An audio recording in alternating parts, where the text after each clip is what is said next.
Ate, kulang po yung sinukli niyo sa akin. Paanong kulang ang sinukli ko sa'yo? Nakakasiguro ako na tama lang ang binigay ko. Pero nagsasabi po ako ng totoo. Pakiusap po, ibalik niyo yung kulang. Pambaon ko po kasi yan bukas. Bakit ba ang kulit mo? Siguro modus mo to, no? Kapag hindi ka pa umalis dito, tatawag ako ng pulis. Bata, magkano ba ang kulang? Kulang po ng 100 eh. Sige, ako na lang ang magbibigay sa'yo ng kulang. Ito, mag-aaral ka ng mabuti ah. Hoy Laura, itigil mo nga yan. Kakasanayan ng bata yan eh. Mukha naman siyang maayos na estudyante. Nakakaawa naman kasi baka yun na lang ang baon niya para bukas. Eh teka, sinasabi mo ba na ako ang nagkamali? Bumalik ka na nga sa trabaho mo. Bulyaw pa ng kahera sa kanyang katrabaho at ilang sandali pa'y tumingin-tingin ito sa kanyang paligid. Nang matiyak niya na walang taong maaaring makapansin sa kanya, saka niya isinuksok sa kanyang bulsa ang kulang na sukli ng estudyanteng customer. Halos 2 taon nang nagtatrabaho si Mia sa groceryhan ng kanyang tiyuhin. Malaki ang tiwala sa kanya ng kanyang tiyo Sandro, kaya naman malakas ang loob nitong mandaya sa mga mamimili sa kanilang pamilihan. Madalas niyang ginagawa ang pagsukli ng hindi tama sa kanilang mga customer. Minamanipula rin ito ang pag-scan sa mga item. Kinaiinisan din siya ng mga kapwa niya trabahador dahil daig pa niya ang amo kung makapag-utos. Mia, may ipag-uutos ka pa ba? Bibili sana muna ako ng makakain ko eh. Kanina pa ako nagugutom. Naayos mo na ba yung mga items sa inventory room? Asikasuin mo muna yon bago ka kumain. Sige. Mabilis na sinunod ni Laura ang pinag-uutos sa kanya ni Mia at nagtungo na ito sa inventory room. Pagbaba niya ron, nakita niya ang isang katrabaho na palihim na kumakain. Kanina pa kasi ito nagugutom. Ngunit hindi tumigil ang kahera sa sunod-sunod na pinapagawa nito sa kanila. Ginulat mo naman ako. Akala ko si Mia na yung dumating eh. Bakit dito ka kumakain, Jello? Nagtatago ako sa kahera natin eh. Kung makautos kasi daig pa yung boss natin. Wala tayong magagawa. Siyang katiwala rito eh. Kanina pa nga rin ako nagugutom. Sinasabi ko na nga ba eh. Nagtatago kayo rito para makaiwas sa mga trabaho nyo. Pero pinapunta mo ko rito, di ba? Oo nga, pero ang tanong, may ginagawa ka ba? Nakikipagchismisan ka lang sa patay gutom na to. Hoy, sumusobra ka na ah. Di naman ikaw ang amo dito ah. Pero kung makapag-utos ka sa amin, daig mo pa ang tiyuhin mo. Gusto mo bang mamaalam na ngayon dito sa trabaho? Ano? Kung ayaw nyo matanggal, sundin nyo ang mga utos ko. Galit na sabi ni Mia at iniwan na nito ang kanyang mga katrabaho. Bumalik na ito sa counter at inasikaso na ang mga customer nila. Maraming tao sa grocery ng kanyang tiyuhin, kaya naman labis itong naging abala. Ang ibang mamimili ay nagagawa nitong sungitan lalo na kung may mga reklamo. Mabilis uminit ang ulo nito at yun ang kinaiinisan ng lahat sa kanya. Ilang sandali pa, may isang manang na bumalik sa kanya dahil na doble ang binayad nitong pera. Miss, pakicheck naman ang binayad ko kanina. Mukhang nadoble kasi yung 1,000 na bigay ko sa'yo. Manang, bago ko tanggapin at suklian ng mga mamimili rito, tinitiyak ko kung sobra ba o kulang ang binibigay nila sa akin. Kaya imposible ang sinasabi nyo. Ganun ba? Mukhang nagkamali lang ako. Ang matanda pa ang humingi ng paumanhin. At pagkaalis nito, sinuksok na naman ni Mia sa kanyang bulsa ang sobrang binayad ng mamimili. Ang kanyang maling ginawa ay nasaksihan naman ni Laura, kaya naman nilapitan siya nito. Bakit hindi mo binalik sa manang yung sobrang binayad niya? Ha? Ano bang sinasabi mo? Bumalik ka na nga sa trabaho mo, bilis! Nakita ko yung ginawa mo. Kaya ibalik mo na sa kanya yung sobrang perang binayad niya. Alam mo ikaw, buwisit ka talaga eh.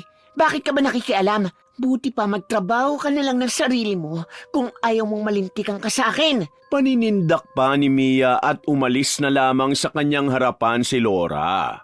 Matagal na nitong alam ang pandarayang kanyang ginagawa. Ngunit wala itong lakas ng loob para magsumbong sa kanilang amo. Alam kasi nito na pamangkin siya ng kanilang boss at baka hindi lang ito paniwalaan kung magsusumbong sa mga maling ginagawa ng kahera. Batid din ng ibang katrabaho nito ang panloloko niya sa kanilang mga customer. Kung isumbong na kaya natin ang mandarayang kahera na yan. Ano ka ba, Yana? Alam naman natin na pamangkin siya ni boss at malaki ang tiwala nito sa kanya. Kaya hayaan na lang natin siya sa ginagawa niya. Hindi rin naman tayo paniniwalaan kung magsusumbong tayo eh. Hintay na lang natin na dumating ang araw na sisingilin din siya ng mga pandarayang ginagawa niya. Nakatingin ang mga ito sa mandarayang kahera at binabantayan na ang mga galaw nito. Alam na kasi nilang lahat ang style nito. Nang makita naman sila ng kaherang nagbubulungan, nagalit ito at pinagsisigawan sila. Mabilis silang nagtungo sa kanilang mga gawain na may pare-parehong sama ng tingin dito. Nang dumating na ang oras ng pagsasara ng grocery, nagtungo si Mia sa inventory room at nagmadalitong kumuha ng ilang paninda sa grocery. Isinilid niya ang mga ito sa kanyang bag. Hindi niya sukat akalain na may makakakita sa kanyang pagnanakaw. Nang marinig nito ang malamig na boses ni Laura, agad niya itong nilingon sa kanyang likuran. Anong ginagawa mo? Bakit nilalagay mo mga yan sa bag mo? Ikaw na naman buwisit ka? Sabihin mo nga, binabantayan mo ba ang mga kilos ko? Bakit? May dapat bang bantayan sa'yo? Hoy Laura, tigilan mo nga ang pakikialam sa mga ginagawa ko ha? Mali ang ginagawa mo, Mia. Hindi ka ba nakukonsensya sa mga taong nilalamangan mo? Wala kang alam, buwisit ka. Umalis ka nga sa dadaanan ko. Hindi. Ibalik mo yung mga kinuha mo. Hinawakan ni Laura ang bag ni Mia para pigilan ito at maibalik ang kinuha. Nang dahil sa pangyayaring yun, nagkaroon ng pagtatalo sa pagitan nila at narinig ng may-ari ang mga sigawan nilang dalawa. Bumaba ito sa inventory room para malaman ang nagaganap. Ano bang kaguluhan ang nangyayari rito? Nakita ko po si Miyang nagnanakaw ng mga paninda nyo. Aba, ang kapal ng mukha mo.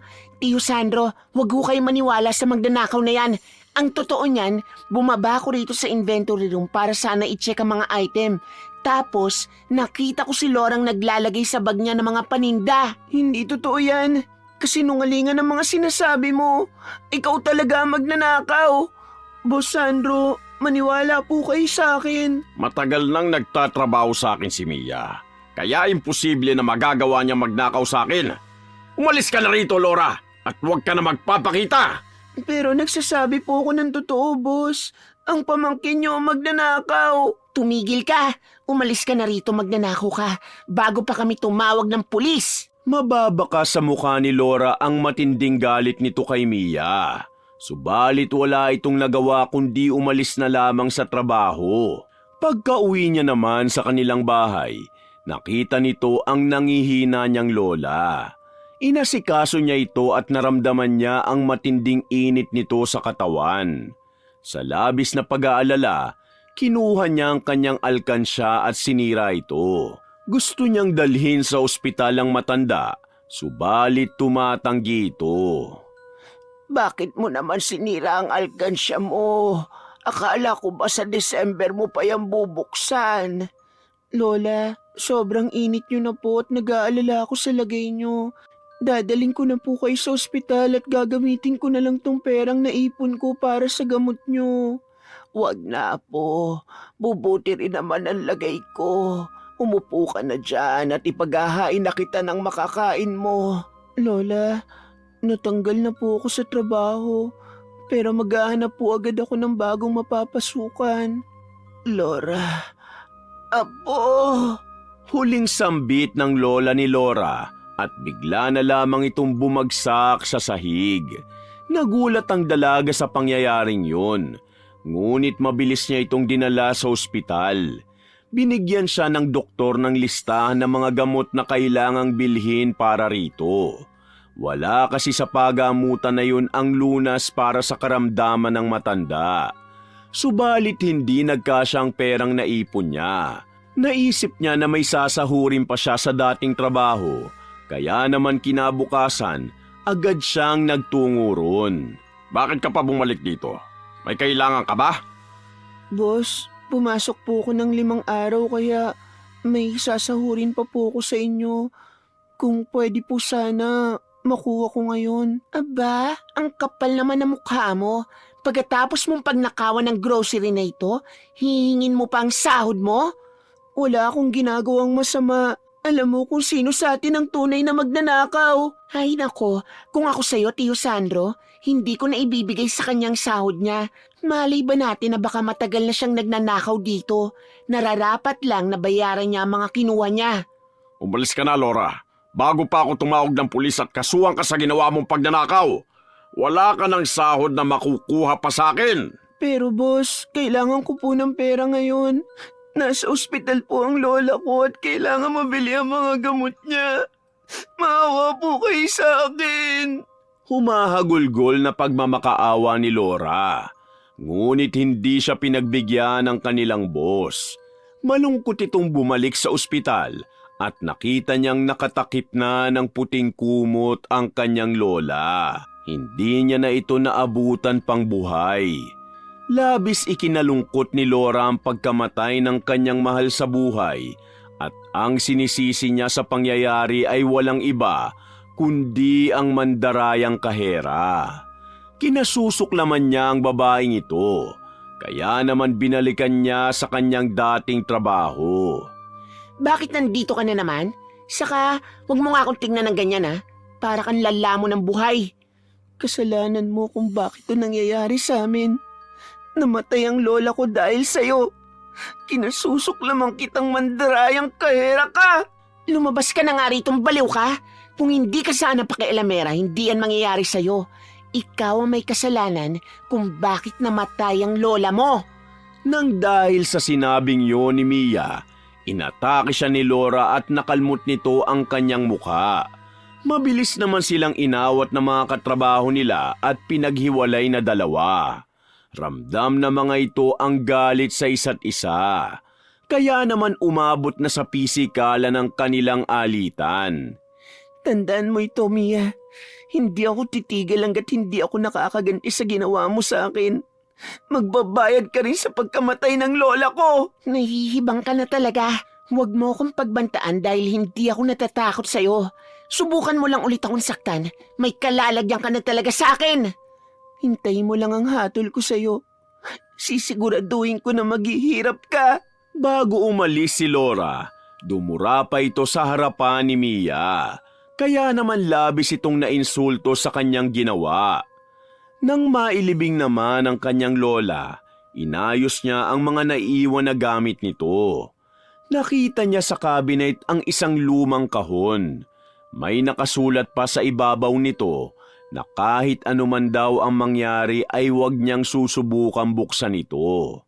Nang dahil sa labis na pagtataka ng dalaga, naging interesado siya na makita ang nilalaman nito. Nang mabuksan niya, kinilabutan siya nang malaman ang mga nakapaloob dito.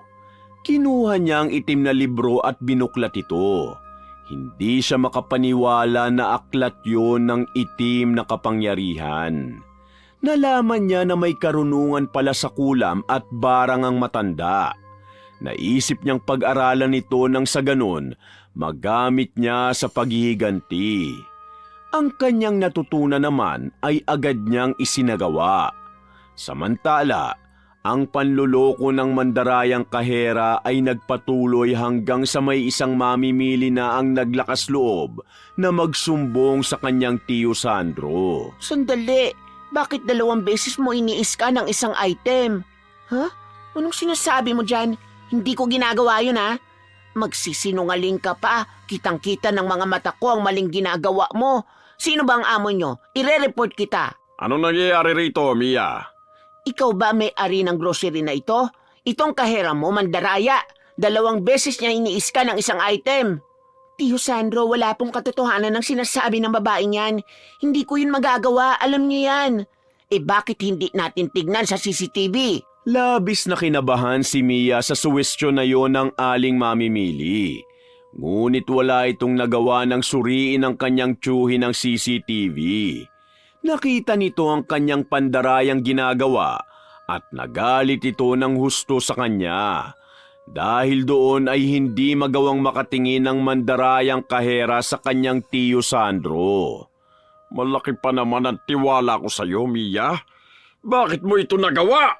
Pasensya na ho, Tiyo Sandro. Pangako hindi na mauulit. Sadyang nangailangan lang po ako dahil may sakit po si Mama ngayon. Kung gano'n, dapat nagsabi ka sa akin. Pwede naman kitang pahiramin. At kapag inulit mo pa ito, tatanggalin na talaga kita. Sige na, bumalik ka na sa trabaho mo. Pagbalik ni Mia sa kanyang trabaho, nakatingin ang lahat ng kasamahan niya at alam niya ang mga iniisip nito sa kanya. Sinigawan niya mga ito at hindi nagpakita ng pagpapakumbaba. Anong tinitingin-tingin nyo, ha? Magsibalik na nga kayo sa trabaho nyo. Hindi ka man lang ba nahihiya sa ginawa mo? Alam namin na walang kasalanan si Laura at hindi ka man lang naawa sa sitwasyon niya ngayon. Itiko mo yung bibig mo, ha? Kung ayaw mo makatikim ka sa akin. Karmahin ka sanang mandarayang kahera ka. Isa ka pang buwisit ka, ha? Ginagalit niyo talaga ako? Humanda kayo sa akin! Inatake ni Mia ang dalawa niyang katrabaho dahil sa pakikialam nito sa kanya. Nakipagpambuno siya sa mga ito at marami siyang galos na natamo sa pakikipag-away dito. Sa pangyayaring yon, pare-pareho silang nasermona ng kanilang amo. Pinauwi na muna ang mandarayang kahera ng kanyang tiyuhin para maiwasan ang pagkakaroon ng kaguluhan. Pagdating nito sa kanilang bahay, sumalubong sa kanya ang nanay niyang sugarol. Oh, bakit ang aga mo yatang umuwi ngayon? Saka nga pala, may pera ka ba dyan ngayon?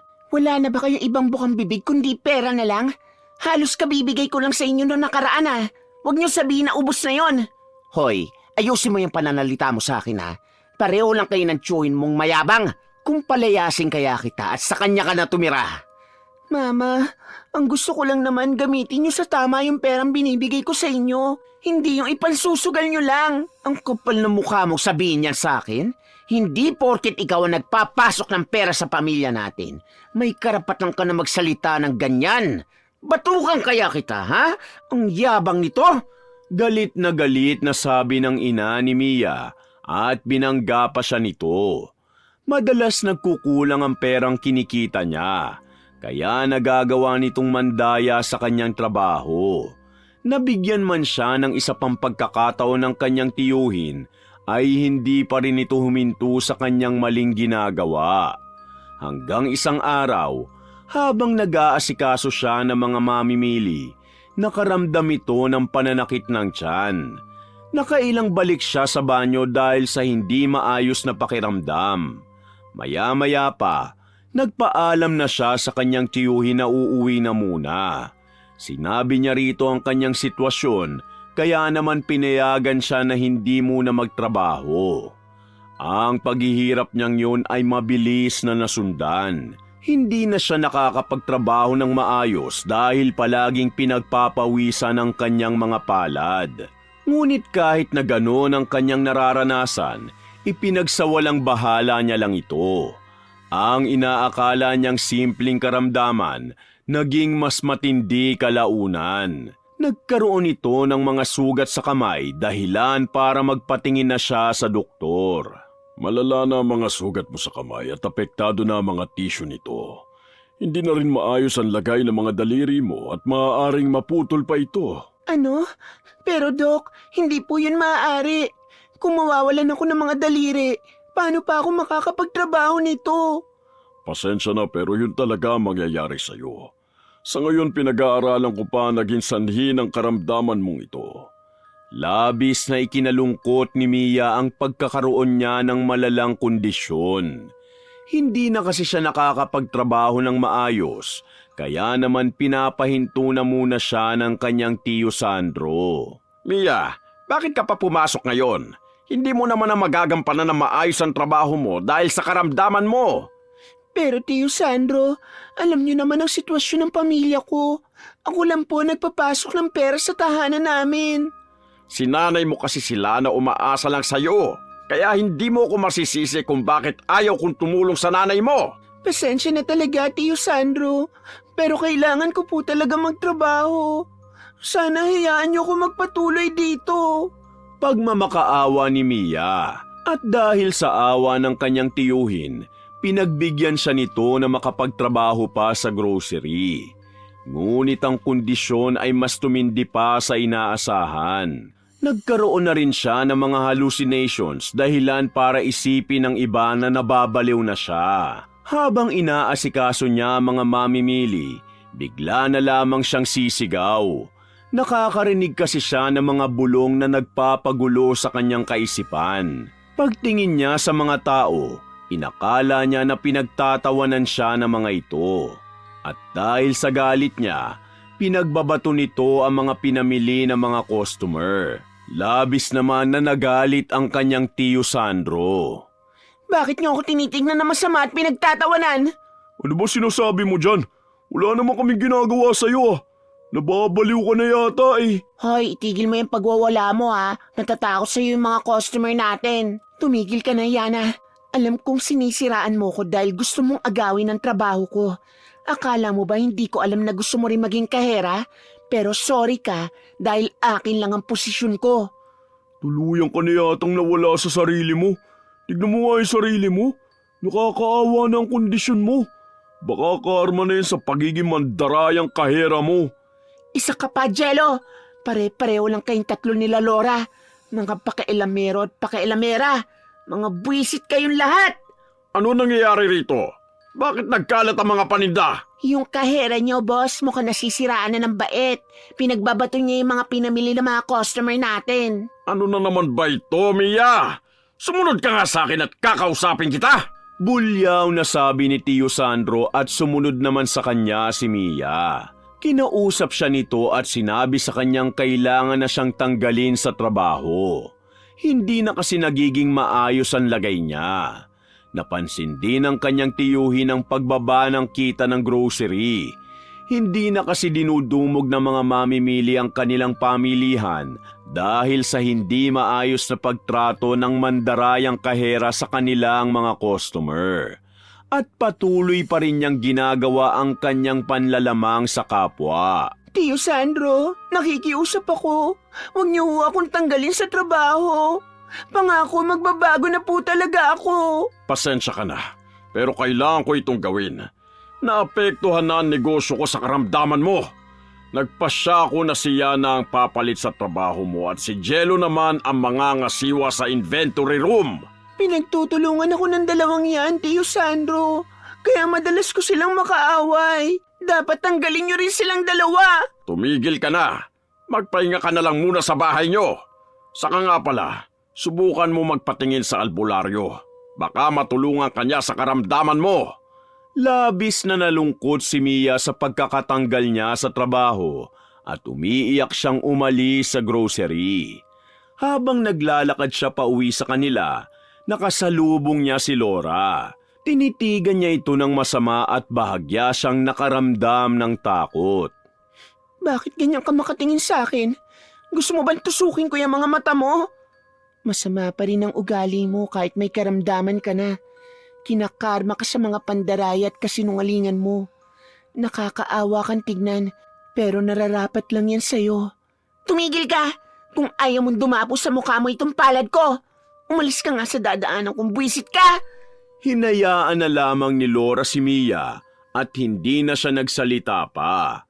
Alam niya kasi na mas mahihirapan pa ito sa karamdaman niya. Samantala, ang pagkakatanggal ng mandarayang kahera sa trabaho ay labis namang ikinagalit ng kanyang ina at nagawa pa siya nitong palayasin. Ano nang gagawin natin ngayon? May sakit ang tatay mo at naghihintay pa mga bayarin natin. Wala ka talagang kwentang anak! Inutil pa rin ang tingin nyo sa akin kahit na ginagawa ko naman ang lahat para maibigay ang mga pangangailangan nyo. May karamdaman ako, Mama. Pero hindi nyo man lang nagawang mag-alala sa kondisyon ko. Palibasa mukha kayong pera at yun lang ang mahalaga sa inyo. Anong sabi mo? Hayop ka? Wala ka ng respeto sa akin. Lumayas ka na rito. Inutil ka talaga. Lalayas talaga ako rito. Bahala na kayo sa buhay nyo. Pasigaw na sabi ni Mia at kinuha niya ang kanyang mga gamit. Naglakas loob siyang magtungo sa kanyang tiyo Sandro. Wala na kasi siyang iba pang mapupuntahan. Nakiusap siya na pansamantalang manatili sa poder nito. Nang dahil sa labis na awa sa kanyang tiyuhin, pinatuloy siya sa tahanan nito. Nag-aalala kasi ito sa kanyang karamdaman. Kaya naman nagpatawag ng albularyo para tingnan ang kanyang kondisyon. Kakaiba ang karunungan ng nilalang na may gawa nito. 2 elemento ang ipinataw nito sa'yo. Ho? Ano bang sinasabi nyo? Pwede ba ipaliwanag nyo? Sinumpa ka niya sa pamamagitan ng pagkulam at pagbarang. Nagawa niyang pagsabayin ang 2 elementong ito.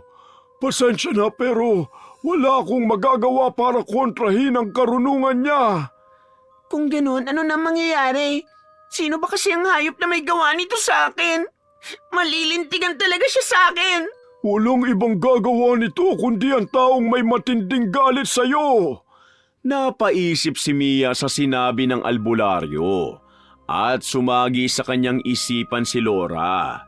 Ito lang kasi ang taong may labis na pagkasuklam sa kanya. Nang dahil naman sa matinding galit nito, pinuntahan niya sa bahay at sinugod niya. Hay Laura! Harapin mo ko! Wisit ka talagang babae ka! Bakit ba? Ano ba sinisigaw-sigaw mo dyan? Alam ko na ikaw ang nagbigay ng karamdaman sa akin. Alisin mong sumpa kung ayaw mo malintikan ka sa akin. Namumuro ka na talagang hinayupak ka. Wala akong alam sa sinasabi mo. Umalis ka naman darayang kahera. Anong sabi mo? Hinahamon mo talaga akong buwisit ka. Sinugod ni Mia si Laura at nauwi ito sa matinding sakitan. Inawat naman sila ng mga taong nakasaksi sa kanilang pag-aaway. Nagkaroon ng maraming galos ang mandarayang kahera at nakakuha naman ito ng maraming hibla ng buhok mula sa kanyang katrabaho. At lalo lamang siya nitong kinasusuklaman. Matapos ang pangyayaring yun, ang kanyang karamdaman naman ay mas tumindi pa. Tuluyan na kasi itong nawala ng mga daliri dahil sa matinding komplikasyon. Ang kanyang mga nararanasan ay naging kalabisan na para sa kanya. Sa tingin niya kasi, hindi nararapat sa kanya ang ganong kaparusahan. Hindi pa rin siya natutong magpakumbaba sa kabila ng kanyang mga kasalanan. Giniit pa rin niya na wala siyang ginagawang mali. Sa paglipas pa ng ilang araw, ang kanyang kalagayan ay tuluyan ang nagpahina sa kanyang katawan. Aray, ang hapdi ng mga sugat ko. Hindi ko na talaga kaya ang sakit. Nakainom ka na ba ng gamot? Bakit parang mas lumalala yata ang karamdaman mo? Kaya nga po, Tiyo Sandro. At nahihirapan na talaga ako. Pasensya na kayo kung nagiging sagabal na ako sa inyo. Ay pasalamat ka, Mia, may mabuting kalooban ng Tiyo Sandro mo. Sa kabila ng ginawa mong kasalanan sa amin, nagawa ka pa niyang patawarin at kinupkup ka pa namin. Pero kung ako lang, hindi na kita tatanggapin. Han, kumalma ka. May sakit si Mia at walang ibang tutulong sa kanya kundi ako lang. Hindi siya isusumpa ni Laura kung wala siyang masamang ginawa rito. Wala po talaga akong ginawang masama sa kanya. Nasisiraan na siya ng ulo. Matagal na hong may sira sa utak ang babaeng yun. Patuloy na pagsisinungaling ni Mia. Kaya naman mas tumindi pa ang sakit na nararamdaman niya ng sandaling yun. Ngunit ang kanyang pagmamatigas ay hindi na rin nagtagal. Ramdam na nito ang labis na panghihina at natatakot itong bawian ng buhay. Sa paglipas ng mga araw, hindi na rin nakakatulog ng maayos si Mia. Labis ang kanyang pag-iisip. Ngunit hindi kasama doon ang pagsisisi kung bakit nangyayari ang mga bagay na ito sa kanya. Isang umaga, nagulat na lang ang kanyang Tiyo Sandro sa kakaibang ikinikilos niya. Mga hayop kayo! Hoy Mia, ano nangyayari sa'yo? Bakit bigla ka sumisigaw? Hindi niyo ako mapapabagsak kahit anong gawin niyo! Hoy, ano ba nangyayari sa'yo? Kanina pa kita pinagmamasdan. Tulala ka lang ng ilang minuto tapos bigla ka nalang magsisisigaw. Matapos yun, wala namang narinig na tugon si Sandro kay Mia. Nakatulala na naman ito habang nakatitig sa kawalan. Kinabukasan, Nagtataka naman ang asawa ni Sandro nang makita si Mia na parang maayos na naman ang lagay. Sandro, hindi ba kagabi lang sabi mo tulala si Mia? Oo, awang-awa na ako sa pamangkin ko. Hindi ko na rin alam ang gagawin. Mia, kumusta ka? Halos madaling araw ka na rin nakapagpahinga. Oo nga po, Tiyo. Tumalikod na si Mia at bumalik sa kanyang kwarto. Sa kabutihang ipinapakita sa kanya ng kanyang tiyo Sandro, kinakain na rin siya ng hiya niya sa mga nagawa niya rito nang hindi nito nalalaman. Mabuti na lang nandyan pa rin si Tiyo Sandro para sa akin.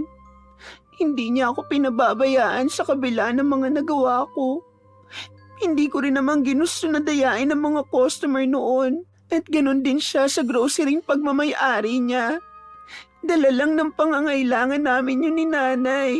Hanggang sa naisipan niya na humingi ng kapatawaran kay Laura. Hirap man siya sa kanyang paglalakad at hindi niya na rin gaanong maituwid ang kanyang katawan. Pinilit pa rin niya ang sariling magtungo sa bahay ng dating katrabaho. Anong ginagawa mo rito? Hindi ka pa ba tapos sa pang-aaway sa akin?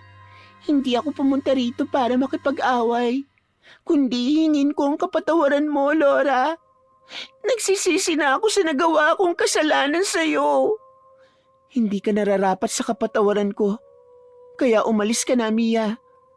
Sasabihin ko na kay Tiyo Sandro ang totoo. Patawarin mo lang ako at alisin mo na ang sumpa sa akin. Magtigil ka. Kahit lumud ka o gumapang papunta sa akin, hindi mo makukuha ang kapatawaran ko. Nang dahil sa kasinungalingan mo, dumanas ako ng matinding pagdurusa. Ano pa ba ang gusto mo? Gusto mo ba humalik pa ako sa mga paa mo? Gagawin ko yon. Alisin mo lang ang sumpa sa akin. Nandito ka hindi para humingi ng kapatawaran o tanggapin ang pagkakamali mo. Nagpapakumbaba ka dahil gusto mo lang mawala ang sumpa.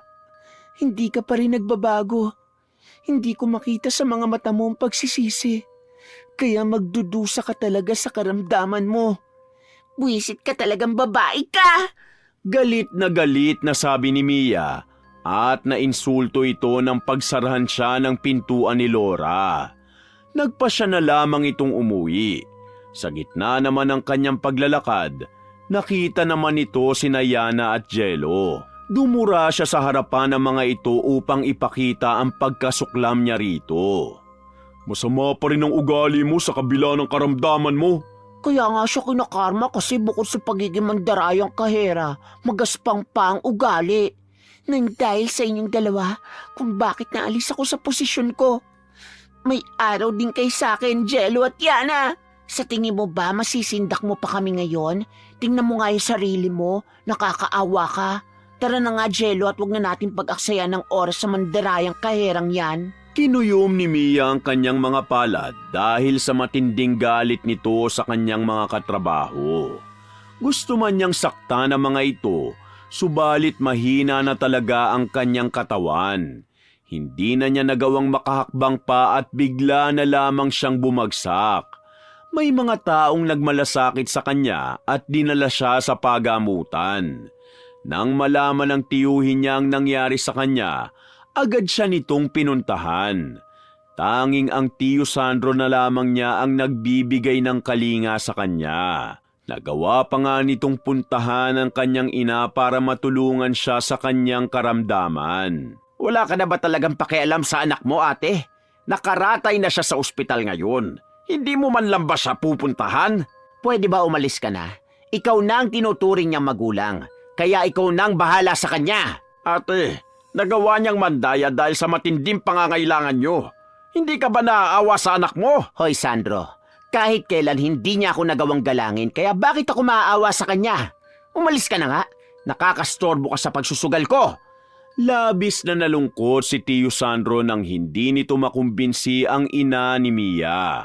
Kaya naman naisipan na nitong lumapit kay Laura at siya na ang humingi ng kapatawaran para sa kanyang pamangkin. Laura, nakikiusap ako sa iyo. Alisin mo na ang sumpa kay Mia. Labis na siyang naghihirap sa kanyang karamdaman. Nung nakikiusap ako na ibigay niyo ang sahod ko, nagawa niyo ba akong kaawaan? Hindi ko nabilhan ng gamot ang lola ko dahil sa Mia na yon. Walang kapatawaran ang ginawa niya. Nagdusa ako sa matinding kalungkutan. Kaya nararapat lang na maranasan niya ang kaparusahan sa kasalanan na ginawa niya. Napakawalang puso mo naman. Dahil sa kanya kung bakit naging bato ang puso ko. Pinunasan ni Laura ang mga luhang nagbabadyang tumulo at umalis na ito sa kanyang tinitirhan. Nagpasya na kasi siyang magpakalayo na lang para sa ganon magkaroon na siya ng katahimikan. Samantala, pagbalik ni Tio Sandro sa ospital, nakita nito ang nangihina niya ng pamangkin. Tio Sandro, mukhang hindi na po ako magtatagal. Nagpapasalamat po ako sa mga tulong na naibigay niyo sa akin. Meron po ako naitabing pera para sa pamilya ko. Pwede bang kayo na lang ang magbigay niyo sa kanila? Patawarin niyo ako sa mga pandalayang ginawa ko. Labis ako nagsisisi sa kasalanan ko kay Laura. Wala po siyang ginaong masama at hindi siya ang nagnakaw sa grocery niyo, kundi ako talaga. Mia, pinapatawad na kita sa nagawa mo at huwag kang mag-alala sa pamilya mo dahil matatanggap nila ang perang ibibigay mo para sa kanila.